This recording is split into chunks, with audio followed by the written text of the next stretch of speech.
ओम नमो भगवते वासुदेवाय। ओम नमो भगवते वासुदेवाय। ओम नमो भगवते वासुदेवाय।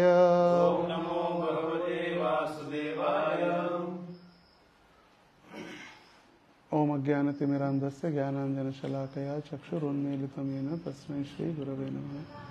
नीलाचलनिवासाय नित्याय परमात्मने बलभद्रसुभद्राभ्यां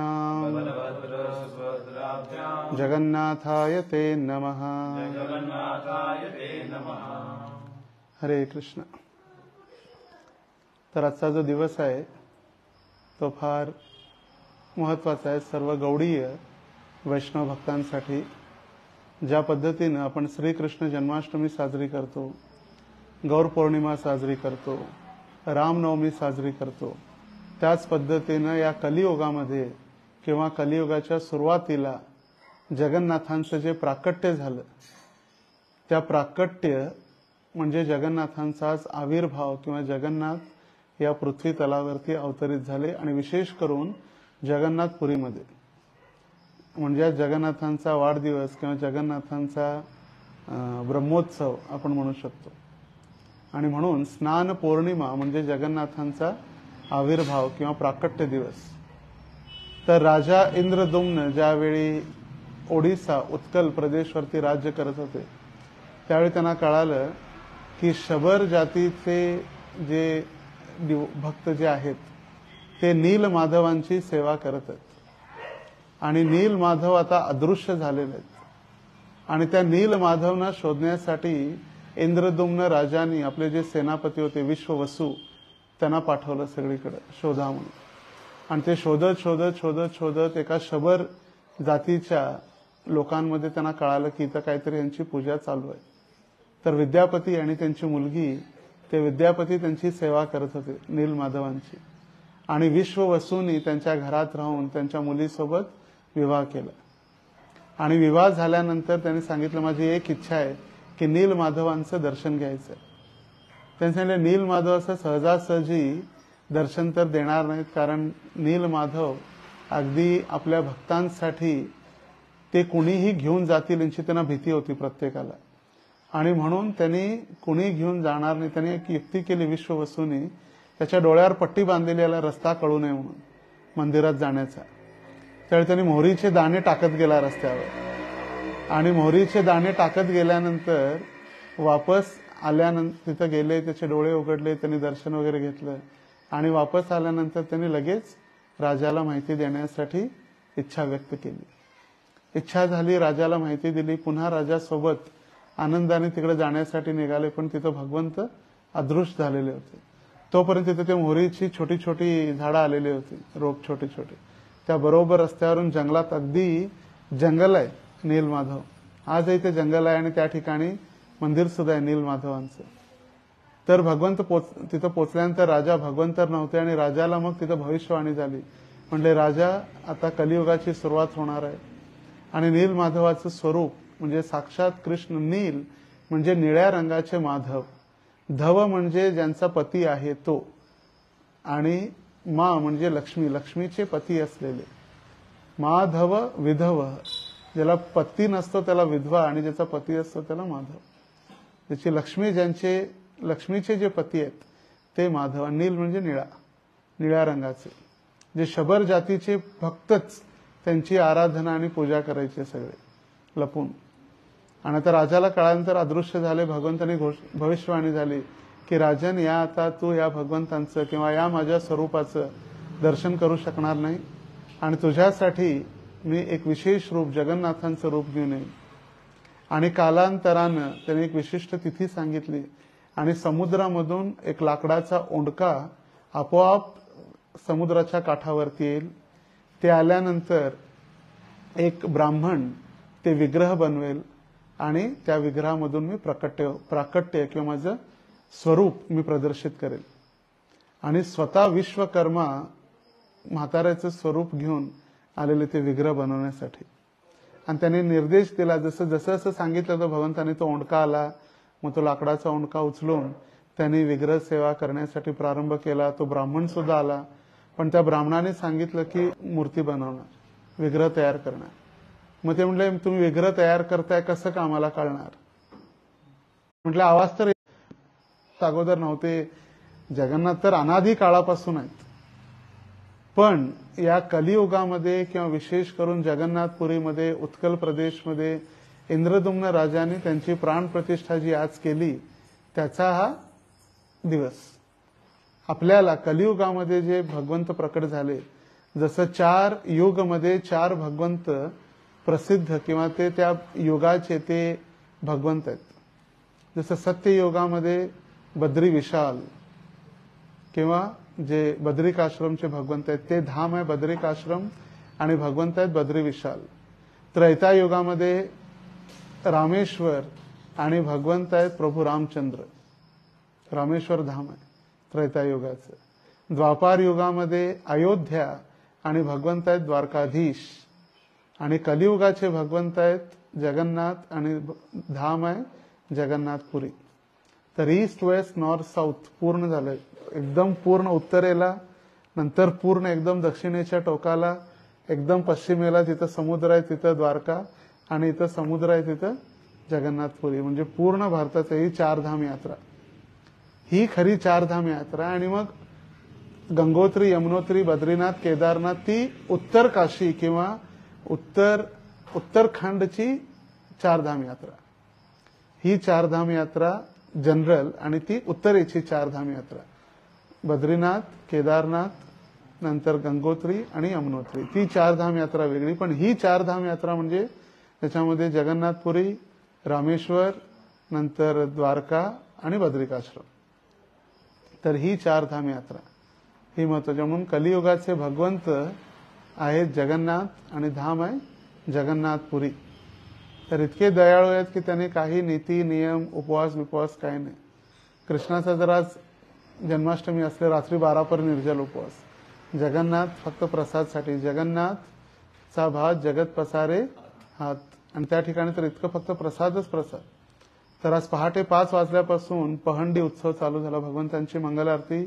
आणि मंगल आरती झाल्यानंतर भगवंतांना सगळ्यात पहिला बलदेवजी नंतर जगन्नाथजी आणि त्यानंतर सुभद्रा, या तिघांना त्यांचं जे गर्भगृह आहे त्या गर्भगृहामधून स्नानवेदी आहे. जर आपण पाहिलं असेल जगन्नाथपुरीमध्ये त्यांची स्नानवेदी तशीच आहे ती आजही. त्या स्नानवेदीच्या दिवशी आज भगवंतांना पहंडी उत्सव असतो, म्हणजे भगवंतांना बाहेर आणणं, शोभायात्रा ज्याला म्हणतो त्याला म्हणतात पहंडी. त्या विजय पहंडी किंवा पहंडी उत्सवामध्ये जगन्नाथांना हळूहळू बाहेर आणून आज दिवसभर स्नान होते. आजच्या दिवशी दिवसभर चैतन्य महाप्रभू सुद्धा 108 कलश घेऊन स्नानासाठी पाणी आणायचे. सोना कुवा म्हणून एक सुवर्ण एक विहीर आहे, त्याच्यातून काढलं जातं पाणी, आणि पूर्णपणे नाकाला तोंडाला बांधून कपडा, आपली थुकी किंवा उच्छवास म्हणतो ना, एक आहे श्वास एक आहे उच्छवास, म्हणजे जो बाहेर जातो ते कंटॅमिनेट किंवा अपवित्र होऊ नये म्हणून सोना कुवामधून ते पाणी काढलं जातं जगन्नाथांसाठी. आणि दिवसभर झाल्यानंतर एक भक्त त्या ठिकाणी आलेला, त्याला वाटलं की मी तर फक्त गणपतीचा भक्त आहे, गणेशजीचा भक्त आहे, हे तर जगन्नाथ आहेत, हे माझे भक्त नाही आहेत. तर जगन्नाथांनी त्याला गणपतीचं स्वरूप सुद्धा स्वतः दाखवलं आजच्या दिवशी. जगन्नाथ गणपती झाले, सोंड आणि गणपती, आणि म्हणून त्या दिवशी आजच्याच दिवशी त्या भक्ताला दर्शन दिलं जगन्नाथाने गणपतीच्या रूपामध्ये. म्हणून स्नान यात्रेनंतर गजवेश असतो. गजवेश म्हणजे गजाननासारखा वेश, गजवेश. मग आज भगवंत वर्षातून एवढं थंड पाण्याने आंघोळ केल्यानंतर भगवंत आजारी पडतात आणि अनवसर चालू होतो. अनवसर म्हणजे 14 दिवस क्वारंटाईन, जे शास्त्रज्ञांना आता कळलं, तरी तर लाखो वर्षापासून चालू आहे. लाखो वर्षापासून अनवसर म्हणजे बरोबर 14 दिवस. 14 दिवस भगवंत आता आजारी पडतात, आणि त्या आजारपणामध्ये भगवंतांचे पंडे आता पूजा नाही करत. आता ते विद्यापती आणि विद्यापतीचे जे वंशज आहेत, शबर जातीचे लोक, ते आता हे 14 दिवस पूजा करतात भगवंतांची.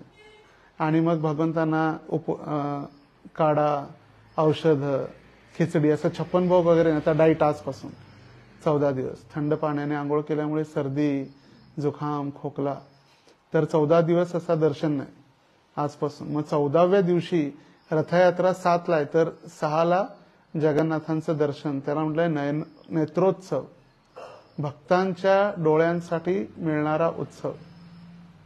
भगवंतांचं दर्शन म्हणजे नेत्रोत्सव. तर एक दिवस अगोदर नेत्रोत्सव आणि मग रथयात्रा 9 दिवस. मग जगन्नाथ आपल्या रथातून बाहेर येणार, सगळ्यांना दर्शन देणार. मग गुंडीचा म्हणजे वृंदावन, गुंडीच्या मंदिरात जाणार, तिथं लक्ष्मी सोबत भेटणार आणि तिथून मग पुन्हा वापस येणार. उलटा रथ 9व्या दिवशी, जो आषाढीच्या 1-2 दिवस अगोदर असतो. तर आजचा हा जगन्नाथ रथयात्रा किंवा जगन्नाथ फेस्टिवल म्हणू शकतो, जो उलटा रथ पर्यंत चालतो आषाढीपर्यंत, त्याचा हा पहिला दिवस. आजपासून जगन्नाथ फेस्टिवलची सुरुवात जगन्नाथपुरीमध्ये होते आणि आजपासून मग दर्शन नाही. मग चैतन्य महाप्रभू तर दर्शन दररोज घ्यायला जायचे. मग तर 14 दिवस दर्शन नाही, तर मग कुणाचं दर्शन? तर मग अलारनाथमध्ये नारायण भगवंत आहेत, शंखचक्र गदा पद्म धारण केलेले. त्यांचं दर्शन घ्यायसाठी चैतन्य महाप्रभू अलारनाथला जायचे आणि तिथं दर्शन घ्यायचे. आणि दर्शन घेता घेता चैतन्य महाप्रभू त्या अलारनाथना बघून जगन्नाथ अलारनाथ शब्दाचं उच्चारण करता करता भावावेश असे जमिनीवर दंडवत घातला, तर तो दगड वितळला चैतन्य महाप्रभूंच्या प्रेमामुळे. तो जो दगड होता मंदिरात समोर, जो सभा मंडपामध्ये, तो दगड वितळला आणि चैतन्य महाप्रभूंची छाती, चैतन्य महाप्रभूंचे चरण, त्यांचे गुडघे, त्यांचे हात, त्यांचं चिन्ह त्याच्यावर उठलं. म्हणजे तो दगड सुद्धा चैतन्य महाप्रभूंच्या प्रेमामुळे वितळला. ते आहे अलारनाथ स्थान. तर 14 दिवस आता चैतन्य महाप्रभू आणि सगळे भक्त अलारनाथमध्ये जगन्नाथांचं स्वरूप, नारायण स्वरूप, तिथं दर्शन करतात आणि मग पुन्हा वापस आल्यानंतर इथं दर्शन. तर आजचा हा जगन्नाथांचा, आपल्याला जे जगन्नाथ प्राप्त झाले किंवा इंद्रद्युम्न महाराजांना जे जगन्नाथ प्राप्त झाले, त्यांचं प्राकट्य किंवा त्यांचा आजचा भगवंतांचा जन्मोत्सव, जगन्नाथांचा आविर्भाव किंवा जगन्नाथ अष्टमी, जगन्नाथ पौर्णिमा, स्नान यात्रा, आजचा दिवस. आणि आजच्याच दिवशी 47 वर्षापूर्वी प्रभुपादांनी भक्तिचारू महाराजांना संन्यास दिला. त्यांचा 47वा संन्यास आहे, संन्यास अॅनिव्हर्सरी, 47th संन्यास अॅनिव्हर्सरी. भक्तिचारू महाराज प्रभुपादांना भेटले जानेवारी 14-15 तारखेला 1977, 77, 15th Jan 1977 पहिल्यांदा भेटले भक्तिचारू महाराज. मार्चच्या गौर पौर्णिमेला 2 महिन्यात हरिनाम दीक्षा, ब्राह्मण दीक्षा मार्चमध्ये, एप्रिल मे जून 3 महिन्यात संन्यास दीक्षा आणि प्रयाण गुरुपौर्णिमा. त्यांनी देहत्याग केला पौर्णिमा, म्हणजे सगळे पौर्णिमाच आहेत. गौर पौर्णिमा, स्नान पौर्णिमा आणि गुरुपौर्णिमा, ज्या दिवशी सनातन गोस्वामींचा सुद्धा तिरोभाव दिवस आहे. तर गुरुपौर्णिमे दिवशी भगवतधाम, गौर पौर्णिमे दिवशी ब्राह्मण दीक्षा, हरिनाम दीक्षा एकाच दिवशी आणि आजच्या दिवशी प्रभुपादांनी संन्यास दिला. तर सगळे भक्त म्हणत होते, प्रभुपाद आता नवीन भक्त आहे, तुम्ही याला कसं का संन्यास? प्रभुपाद म्हटले, मला माहिती आहे मी कुणाला संन्यास, आय नो, मी कुणाला संन्यास देतो. 3 महिन्यात, 3च महिन्यात दीक्षा झालेला, 3 महिन्यात. इथं 30 वर्ष झाली तरी प्रगती होत नाही किंवा 30 वर्ष झाली तरी आसक्ती संपत नाही. बघा ना, जानेवारी ते जून, जानेवारी, फेब्रुवारी, मार्च, एप्रिल, मे, जून, 6 महिन्यातच सगळ्या दीक्षा, संन्यास बिन्यास सगळंच. आणि आपल्या भक्तांना जर संन्यास किंवा ब्रह्मचारी सॅफरान वाटलं, नाही अजून नाही, अजून वेळ आहे, कुणाच वेळा, काय गॅरंटी आहे इथे जगायची? शुभस्य शीघ्रम म्हटलेलं आहे, शुभस्य शीघ्रम. तर आज भक्तिचारू महाराजांना प्रभुपादांनी जो संन्यास दिला, तो 47th संन्यास अॅनिव्हर्सरी आणि जगन्नाथांचं प्राकट्य.